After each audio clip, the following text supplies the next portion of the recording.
பாத்தியா கண்ணு கொஞ்சம் அப்புறம் என்ன பாத்தீங்க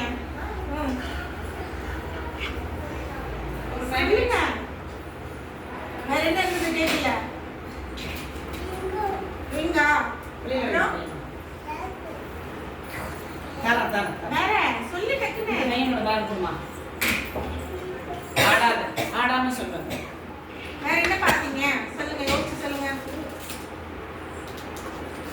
இங்க பாருங்க மேம் பாருங்க வேற என்ன பாத்தீங்க அந்த டேபிள்ல என்ன பாத்தீங்க என்ன பாத்தீங்க சொல்லுங்க சொல்லுமா என்ன பார்த்த வேற என்ன பார்த்த வேற என்ன இருந்தது சொல்லு யோசிச்சு சொல்லு 3 தான் பாத்தியா கொஞ்சமா பெண் வச்சிருந்தேன் என்ன பார்த்த சொல்லு